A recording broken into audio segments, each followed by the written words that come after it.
Hi நண்பா, இந்த ஒரு வீடியோ உள்ள கேபிஒய் பாலா நடிப்பில் வெளியான காந்தி கண்ணாடி திரைப்படம் இதுவரையும், அதாவது காந்தி கண்ணாடி திரைப்படத்தோட ஃபைனல் கலெக்ஷன் என்ன அப்படின்றதுக்கான பாக்ஸ் ஆஃபீஸ் கலெக்ஷன் ரிப்போர்ட் வந்து பார்த்தீங்கன்னா வெளியாக இருக்குது.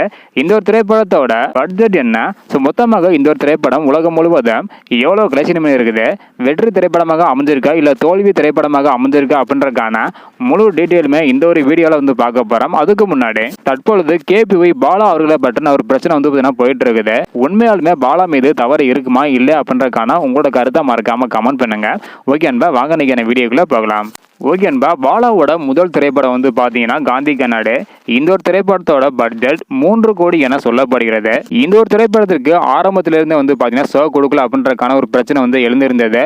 அது மட்டும் இல்லாமல் ஷோ கொடுத்தாலும் டிக்கெட் எல்லாம் புக் பண்ணதுக்கு அப்புறம் படம் பார்க்க போன நிறைய ரசிகர்கள் அங்கே இருக்கிற தியேட்டர்காரங்க வந்து பார்த்தீங்கன்னா ஷோவை கேன்சல் பண்ணிட்டோம் அப்படின்னு சொன்னதாக புகார் வந்து பார்த்தீங்கன்னா கொடுத்திருந்தாங்க.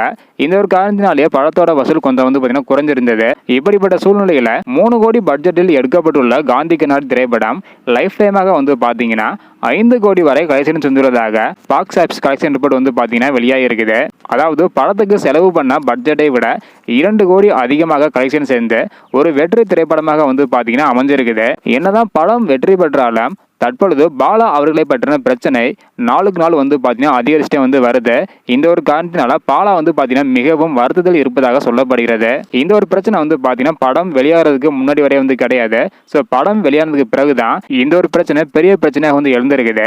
ஓகே அன்பா, 3 கோடி பட்ஜெட்டில் எடுக்கப்பட்டுள்ள திரைப்படம் 5 கோடி வரை கலெக்ஷன் பண்ணி இருக்குது. இதை பற்றி உங்களோட கருத்து என்ன அப்படின்றதையும், அது மட்டும் இல்லாமல் கேபிவி பாலா அவரோட பிரச்சனை எந்த அளவுக்கு போயிட்டு இருக்குது, ஸோ எல்லாம் சரியாச்சா இல்லை அப்படின்றதுக்கான வீடியோ அடுத்தடுத்து வந்துட்டே இருக்கேன்.